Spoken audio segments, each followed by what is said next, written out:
North ক্যালকাটার একটা style আছে কথা বলার, মানে 70% কথা মুখের মধ্যে ফর্ম করে, আচ্ছা, আর 30% ডেলিভারি হয়। যেমন ধরো, বুঝি না, বুঝলি না, এটা বুঝলি না। আমি একটা বৃদ্ধের অভিনয় করেছিলাম, 90 বছর 92 বছরের বৃদ্ধ, পাগল। মানে তখন লোকের করতালির ধ্বনি, উচ্ছ্বসিত প্রশংসা, ভালোবাসা। আমি সেই সময় একটা সোনার মেডেলও পেয়েছিলাম। প্রথম মানে গ্রুপ থিয়েটার করছি আমি, মিনার ব্যয় হয়েছিল, কালিদা এসে মেকআপ করে দিয়েছিল আমাকে, কালী বন্দ্যোপাধ্যায়। হ্যাঁ, কোনো পরিচালক আমার অভিনয় করে শার্প করতে পারেনি, শার্পনেসটা ভেতরেই থাকে, সে আবিষ্কার করেছে। মানে আপনার জীবনে অভিনয় জগতে সব থেকে বড় পুরস্কার কি? এখনো হয়নি।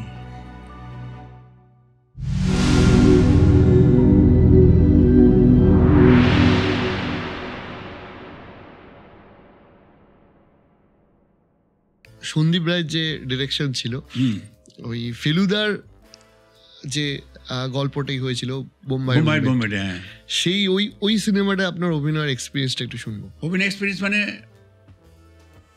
মানিকদার যে অরিজিনাল গল্প, সেই গল্পে পুলক ঘোষাল ছিল জটায়ুর থেকে ছোট।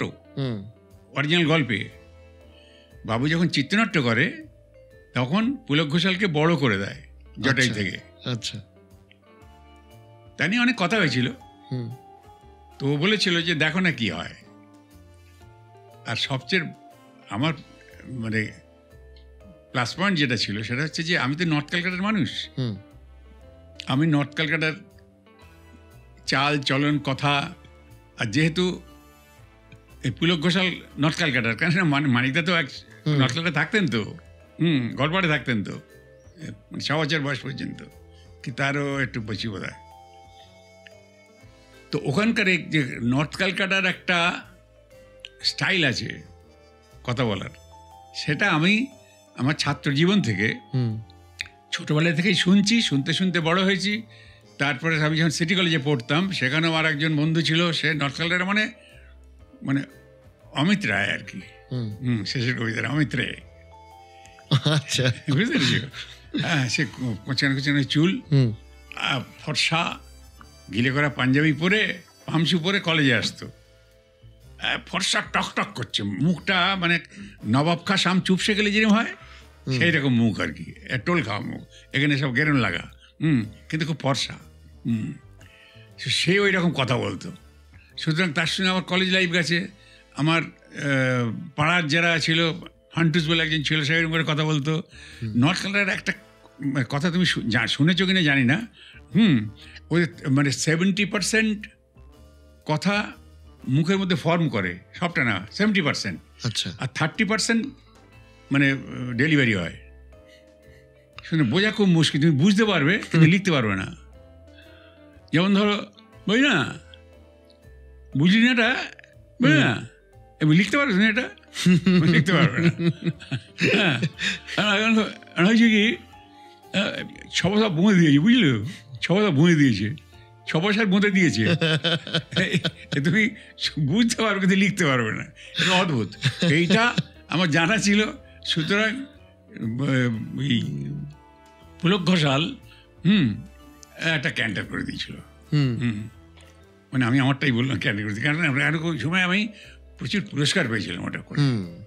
আমার খুব ইচ্ছা করে এটা জানতে যে আপনি এই অভিনয় জগতের শুরুটা কোথা থেকে হলো? এই শুরুটা মাপা খুব কঠিন, ওটা শুরু নয়, ওটা একটা কি হয়, আমরা যে পাড়ায় থাকি আর কি, যেখানে থাকতাম এবং এখন যেখানে থাকি একই পাড়া, তো সেখানে নিমাই সরকার বলে একজন ছিলেন আর কি, আমাদের দাদা গোছের। তিনি বছরে 2-3টে নাটক করাতেন আমাদের দিয়ে, যে আমরা যারা কিশোর, মানে যৌবনে পৌঁছতে তখন 4-5 বছর বাকি। তো সেই সময় বছরে 2-3টে নাটক করাতেন। যেহেতু তিনি নিজে অকৃতদার ছিলেন, নিজে সঙ্গীত চর্চা করতেন, মানে গানও গাইতেন, লিখতেন, সুর করতেন, ছবি আঁকতেন, যার জন্য তার একটা সাংস্কৃতিক মনন ছিল। তিনি আমাদের ওই কিছু কিশোরকে নিয়ে সারা বছর মেতে থাকতেন। তো এই নাটক সিলেকশনটা তিনিই করতেন, আমাদের দিয়ে করাতেন। সেই তখন থেকে শুরু হলো আর কি। আর আমরা বছরে ওই যে দিনটা কবে আসবে, তারপরে রিহার্সাল, 1 মাস ধরে 2 মাস ধরে রিহার্সাল, এইটা একটা দারুণভাবে এনজয় করতাম, খালি এনজয়। এই হতে হতে হতে হতে এমনও হয়েছে যে মানে আমার 14 বছর বয়স তখন, কি 13 কি 14 বছর বয়স এরকম মনে আছে, যেগুলো ভোলা যায় না। আমি একটা বৃদ্ধের অভিনয় করেছিলাম, 90 বছর 92 বছরের বৃদ্ধ, পাগল। হ্যাঁ হ্যাঁ, বাপরে। তো যাই হোক, মানে তখন লোকের করতালির ধ্বনি, উচ্ছ্বসিত প্রশংসা, ভালোবাসা। আমি সেই সময় একটা সোনার মেডেলও পেয়েছিলাম। তখন হচ্ছে সোনার দর কম ছিল, যাই হোক পেয়েছিলাম আর কি। তো আরও অনেক ঘটনা ঘটেছে। সকালবেলা যেদিন শনিবার দিন রাত্রিরে হয়েছে, রবিবার দিন সকালবেলা বেরিয়েছি খেলতে। তো আমি তো একটু আগে বেরোতাম, পড়াশোনা খুব ভালো ছিলাম না বলে। তো ওই নিমাইদার এক বন্ধু, প্রায় 6 ফুট 2 ইঞ্চির মতো লম্বা, এই বিরাট চেয়ার, আমাকে হঠাৎ আমি রোগা ছিলাম, কোলে তুলে নিয়ে আমাকে চুমু খাচ্ছে, আদর করছে। হ্যাঁ হ্যাঁ, তারপর হ্যাঁ আমি ভাবছি কি, আর বিরাট চেহারা, তো আমি ভাবছি একটু এত চাপবে এটা, কালকেও তো লোকটাকে ভালো দেখলাম, আজকে পাগল হয়ে গেল, আশপাশে কাউকে দেখছি না যে আমাকে রক্ষা করবে। তো নিমেদের বাড়ির পাশেই আর কি, ওটা আমাদের একটা মাঠ ছিল। নিমেদের বেরিয়েছে, কেটে বিজন ডাকছে, বলে কি ছেলেটা কি করেছে, নামিয়ে দিয়েছে তখন আমাকে, ছেলেটা কি কালে করেছে, ও বলে আমার চুমুটুমু খেলে, খেয়ে বলছে আমার মাথায় যত চুল আছে ওর শতাই হোক মুখ ওর আশীর্বাদ করলো। তো তখন একরকম গেছে, কিন্তু একটু যখন 2 বছর 3 বছর বাদে যখন ওইটা ভাবছি, তখন একটু শিহরিত হচ্ছি, অন্য অনুভূতি লাগছে গায়ে। তারপরে যখন ধরো এইভাবেই করছি, পাড়াতে নাটক করছি, আমাদের একটা গ্রুপ ছিল কেবলম বলে, সেখানে সব বন্ধুরা মিলে নাটক করতাম। তখন নিমাইদাও আছেন, মানে আমরা তখন একটু স্কুল কলেজে পড়ছি সেই সময়। তারপরে যেটা হলো, তখন আমি চাকরি করছি, চাকরিতে ঢুকে গেছি। চাকরিতেও অফিস ক্লাবে যেরকম হয় সেরকম বৎসরান্তে একবার, ওটা তো আমি নাটক বলি না, রিপু দমন, ওইটা সেটাও করছি। মিড 60s তখন আমি চাকরি করছি। আমার এক বন্ধু, ও তার আগে আমি একটা গেছি, মানে গ্রুপ থিয়েটারে গেছি, কারণ একটা অফিসে নাটক করতে করতে, আমাদের অফিসে নাটক করতে করতে একজন বাইরে থেকে তো ডাইরেক্টর নেওয়া হতো, তো তিনি দেখে শুনে বললেন যে আমার গ্রুপে চলো। নাম ছিল অমল কর, অনুশীলন সম্প্রদায়ের মধ্যে ছিলেন ওরা। ছিল আমাদের চারুদা ছিল, ইলিয়াস, তারপরে আরেকজন কি ছিলেন, বহুরূপী থেকে বেরিয়েছিলেন ওরা। যাই হোক, সেই অমলদা আমাকে নিয়ে গেল তার গ্রুপে, প্রাচীতীর্থ, সেইখানে নাটক করেছিলাম। এখন যেই আমাদের আছে না সাংবাদিক, ওর নাম হচ্ছে বাল্মীকি, আনন্দবাজারে আছে, ওর বাবা লেখা নাটক, সেই নাটক করলাম। তারপরে ঋত্বিকদার একটা নাটক করেছিলাম, সেটা ছিল শাঁখো, সেটা খুব হই হই করে করা হয়েছিল। সেইভাবে ঋত্বিকের সঙ্গে তখন আলাপও হলো, তারপরেও আলাপ হয়েছিল। সেই শাঁখো করে খুব বেশ প্রথম মানে গ্রুপ থিয়েটার করছি আমি। মিনার ব্যয় হয়েছিল, কালিদা এসে মেকআপ করে দিয়েছিল আমাকে, কালী বন্দ্যোপাধ্যায়। হ্যাঁ, ঋত্বিক এসেছিলেন, পাইচারি করছিল। তারপর থেকে আপনার আস্তে আস্তে অভিনয় জগৎটা আরো বৃদ্ধি পেয়েছে।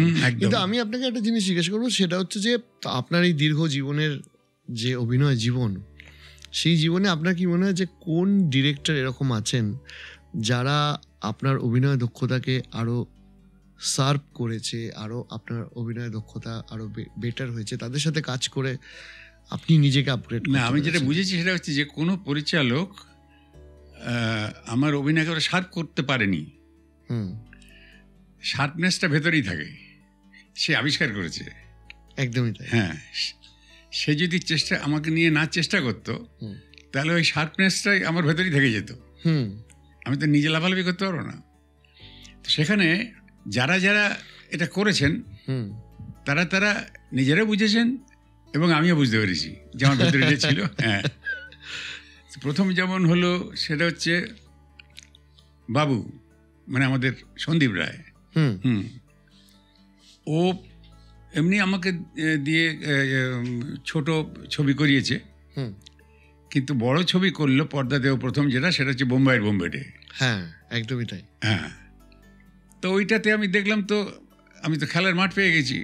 হ্যাঁ, তো লম্বা খেলা হলো এবং তাতে করে বোঝা গেল যে আমার খেলা ঠিক আছে, মানুষ প্রশংসা করলে ইয়ে পেলাম, হালকা একটা স্বীকৃতি পেয়ে গেলাম, মানে বোধহয় কে হয় না, ও আচ্ছা এতদিন চিনতে পারিনি তো, এরকম একটা সাউন্ড যেন শুনলাম, আনন্দ পেলাম। এই মানে আপনার জীবনে অভিনয় জগতে সব থেকে বড় পুরস্কার কি? এখনো হয়নি, ওটা কেউ কেউ বলতে পারবে না। জীবদ্দশায় এইটা আমার সর্বশ্রেষ্ঠ পুরস্কার, এটা বলা যায় না, কারণ আমি তো জানি এরপরে যদি আরেকটা পাই তা কি বলতো, তাহলে আমার সর্বশ্রেষ্ঠ কখন হবে, ওটা বলা যায় না। একদমই তাই।